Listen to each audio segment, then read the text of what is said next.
آخر پاکستان کو جانے والے جہاز کی روانگی کا بھی اعلان ہو گیا۔ ہم دوسرے مسافروں کے ساتھ انڈین ایئر لائنز کے جہاز میں سوار ہو گئے۔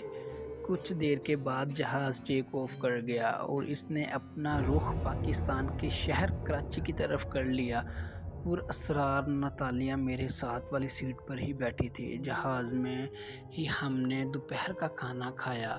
آخر ہم کراچی پہنچ گئے۔ پاکستان کی سرزمین پر اتر کر اور ایئرپورٹ پر پاکستان کا ہلالی پرچم لہراتا دیکھ کر میں بیان نہیں کر سکتا کہ مجھے کس قدر خوشی ہوئی۔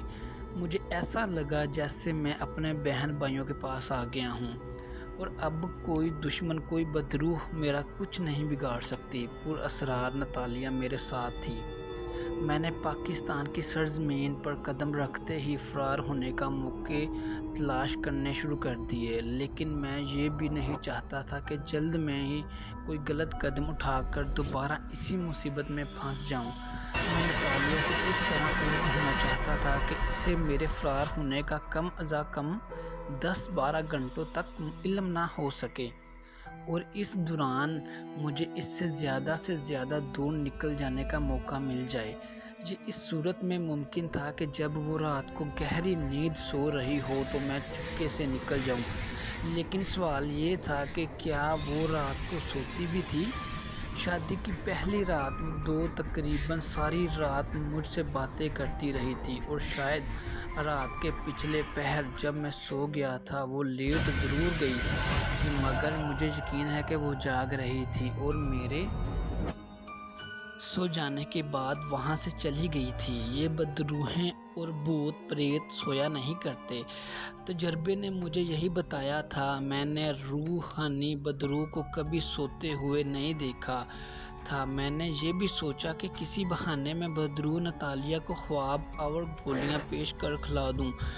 پھر سوچا کہ شاید خواب آور گولیاں کھا کر بھی اسے نیند نہ آئے اور یہ بھی ممکن تھا کہ اسے میرے دل کا حال معلوم ہو جائے۔ پھر تو وہ مجھے ایسا چکرے گی کہ میں شاید ساری عمر اس کی قید سے آزاد نہ ہو سکوں گا۔ بہرحال مجھے اس سے بھاگنے کی ایک کوشش ہر حالت میں کرنی تھی۔ اس کے بعد جو ہو سو ہو، میرے لیے یہی ایک راستہ باقی رہ گیا تھا۔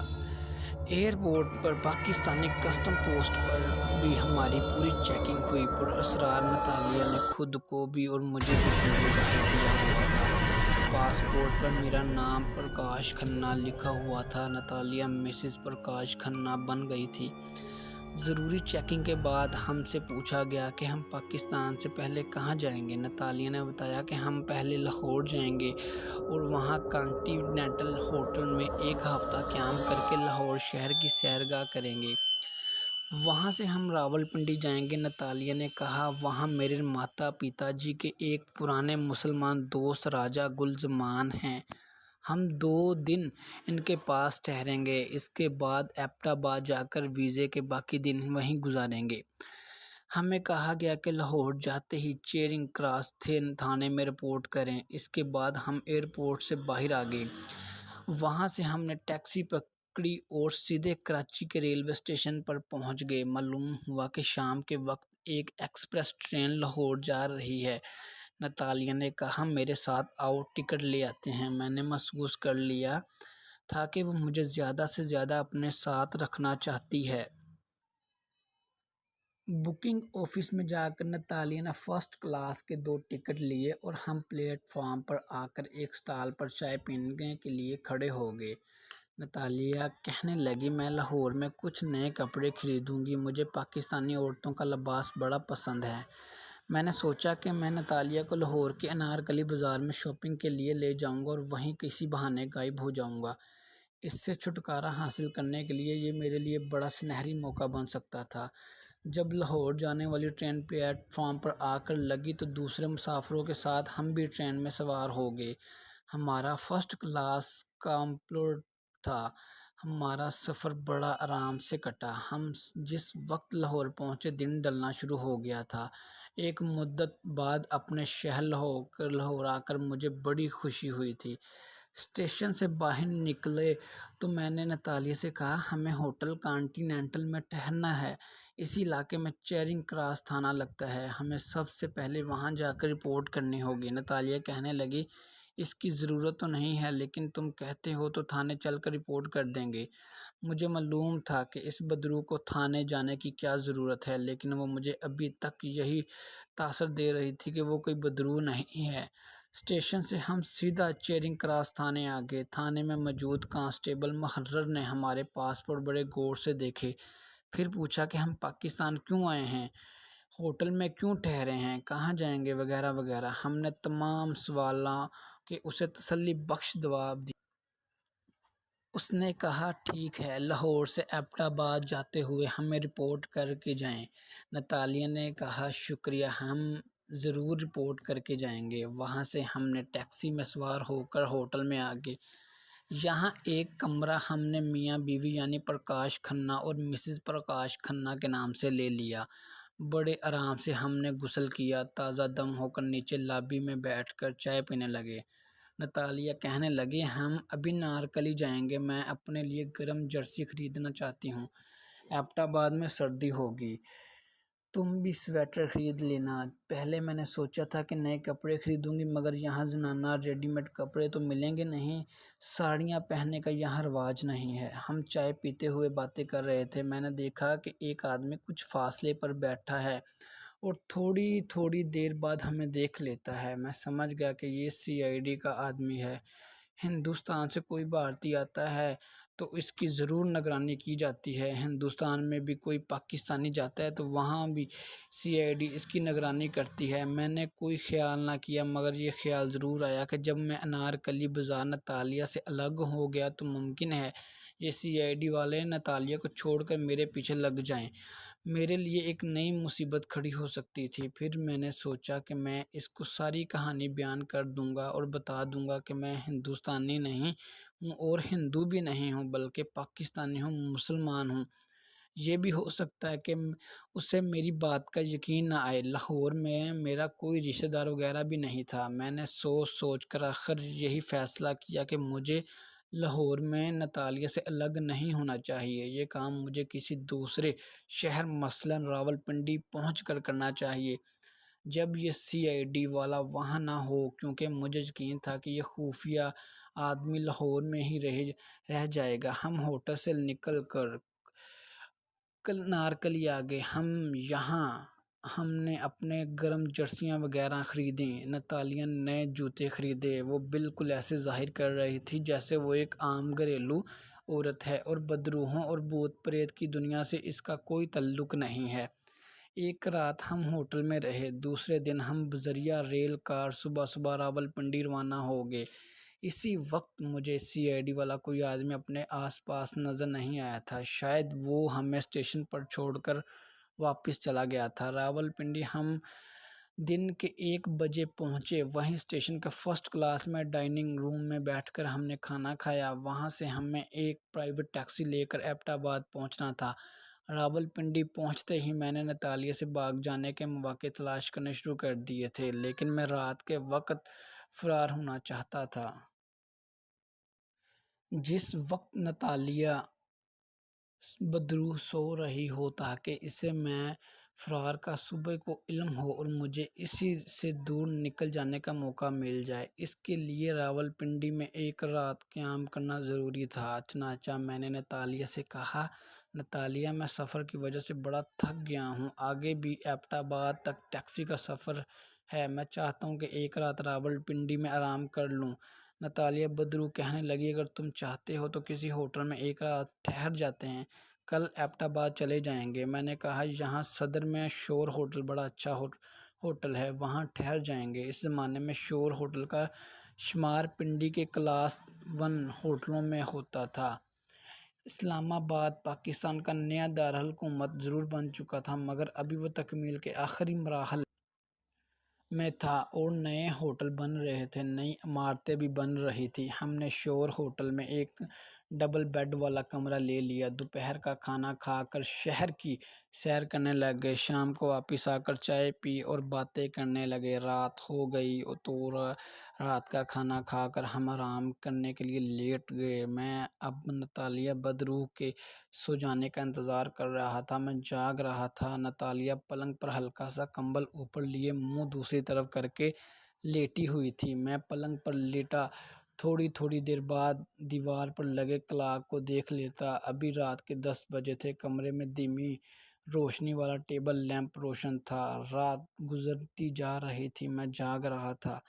مجھے نیند آنے کا سوال ہی پیدا نہیں ہوتا تھا۔ جب رات آدھی گزر گئی تو مجھے ناتالیہ کے ہلکے ہلکے خراٹوں کی آواز سنائی دی۔ میں بڑی احتیاط کے ساتھ آواز پیدا کیے بغیر پلنگ سے اٹھ کر کلوزٹ روم میں گیا۔ وہاں میں نے پتلون قمیض اور جیکٹ اور بوٹ پہنے اور دبے پاؤں کمرے سے باہر نکل گیا۔ سردیوں کا موسم شروع ہو چکا تھا۔ میں نے جیکٹ کے بٹن بند کیے اور ریلوے اسٹیشن کی طرف چلنے لگا۔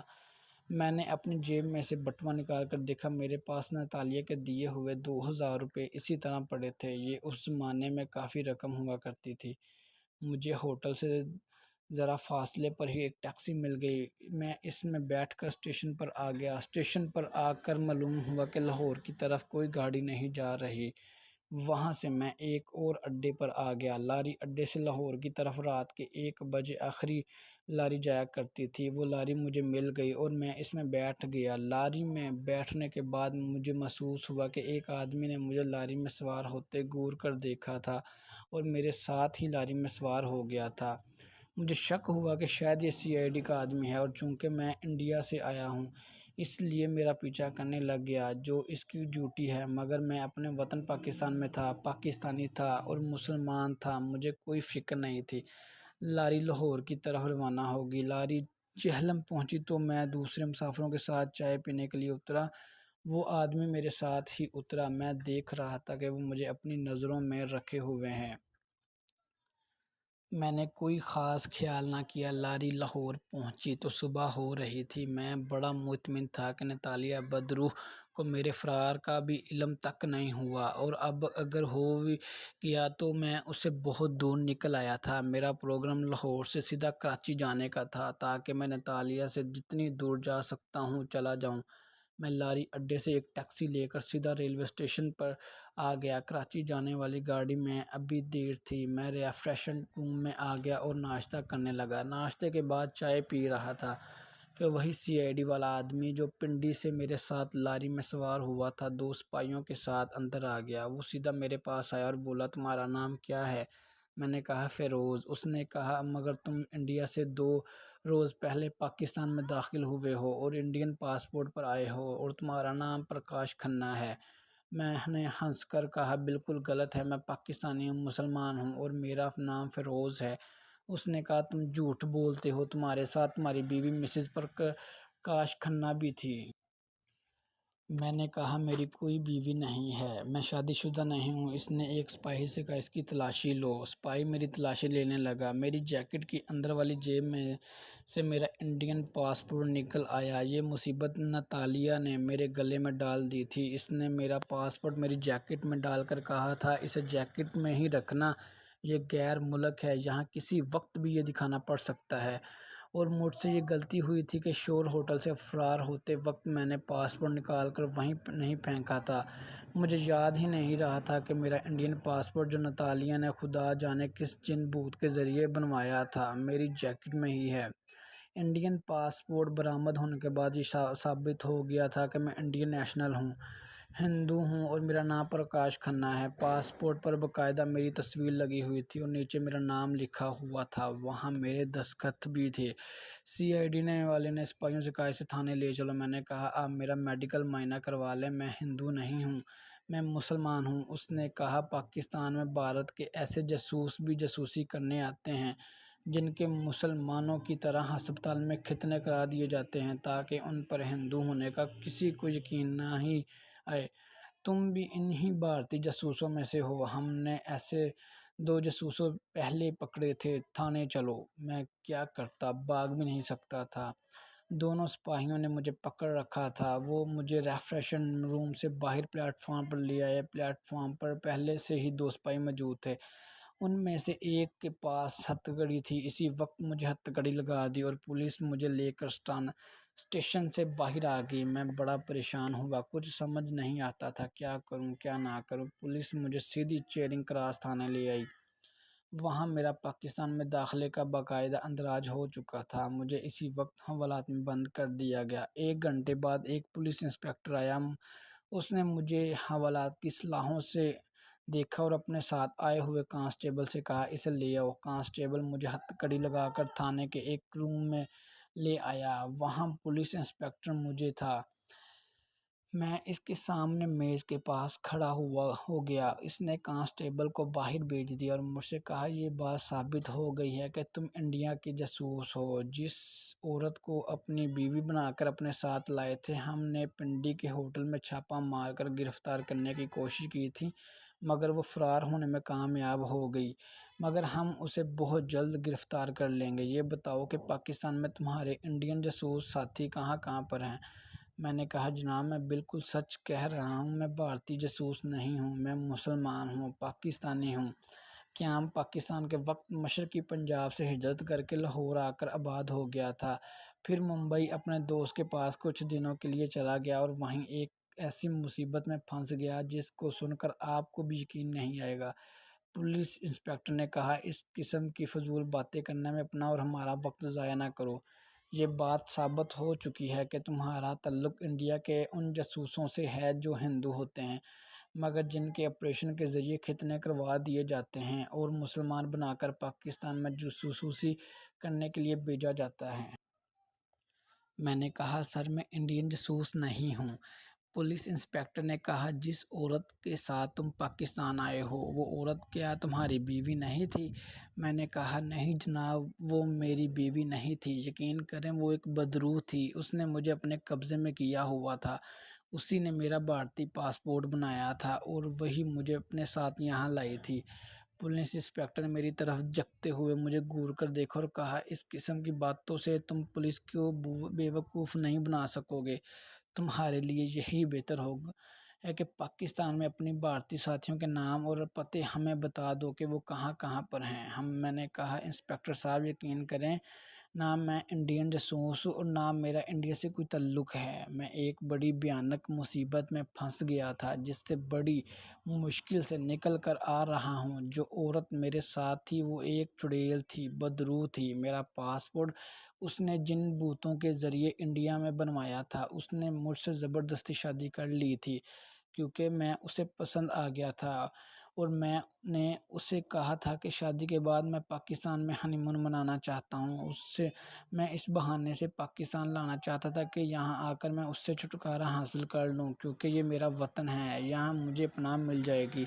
پولیس انسپکٹر پڑھا لکھا نوجوان تھا، کہنے لگا اگر وہ بدرو تھی تو اسے پاسپورٹ بنانے کی کیا ضرورت تھی، وہ تو تمہیں غائب کر کے اور خود غائب ہو کر پاکستان آ سکتی تھی کیونکہ جن بھوت تو غائب ہو جاتے ہیں۔ میں نے کہا ایسا وہ اس لیے کر رہی تھی کہ وہ مجھ پر یہ ظاہر کرنا چاہتی تھی کہ وہ کوئی بدرو نہیں ہے بلکہ ایک نارمل عورت ہے اور نارمل عورت کی طرح میرے ساتھ زندگی بسر کرنا چاہتی ہے۔ پولیس انسپکٹر مسکرایا، کہنے لگا تمہیں انڈیا کی خفیہ ایجنسی نے ایک دلچسپ مگر بوگس کہانی کے ساتھ پاکستان میں بھیجا ہے۔ تمہارے خیال میں ہم لوگ تمہارے من گھڑت جن بھوت کی کہانی پر اعتبار کر لیں گے؟ ہم مسلمان ہیں، پاکستان اسلامی ملک ہے، ہم لوگ جن بھوتوں کے قائل نہیں ہیں، ہم صرف ایک خدا اور اس کے رسول اور قرآن پاک کو ماننے والے ہیں۔ یہ جنوں بھوتوں کی کہانی تم ہندوؤں کو ہی سنا سکتے ہو، ہمیں نہیں۔ تمہارے لیے یہی بہتر ہے کہ مجھے سچ سچ بتا دو کہ تم کس مشن پر یہاں بھیجے گئے ہو۔ میں کیا بتاتا، مجھے تو کسی بھی حکومت نے کسی بھی مشن پر نہیں بھیجا تھا، مگر میرے بھارتی جاسوس ہونے کے سارے ثبوت پولیس انسپکٹر کے پاس موجود تھے۔ سب سے بڑا ثبوت میرا انڈین پاسپورٹ تھا جس پر میری فوٹو لگی تھی اور نیچے میرا ہندو نام پرکاش کھنہ لکھا تھا۔ مجھے ایک دوسرے کمرے میں پہنچا دیا گیا۔ ظاہر ہے وہاں مجھ پر تھوڑا بہت تشدد تو ہونا ہی تھا، ایسا ہر ملک میں ہوتا ہے۔ اگر مجھے بھارت میں پاکستانی جاسوس سمجھ کر پکڑ لیا جاتا تو وہاں بھی مجھ پر لازمی طور پر تشدد ہوتا، بلکہ کچھ زیادہ ہی تشدد کیا جاتا۔ رات ہو گئی، مجھے تھوڑا بہت کھانے کو دیا گیا، پھر اس کو ٹھٹری سے نکال کر ایک دوسری کوٹھری میں بند کر دیا گیا جس کا دروازہ لوہے کی سلاخوں والا تھا اور جس کے باہر ایک سپاہی پہرا دے رہا تھا۔ میں ایک بات پر ضرور حیران تھا کہ نتالیہ ابھی تک میری تلاش میں وہاں نہیں پہنچی تھی۔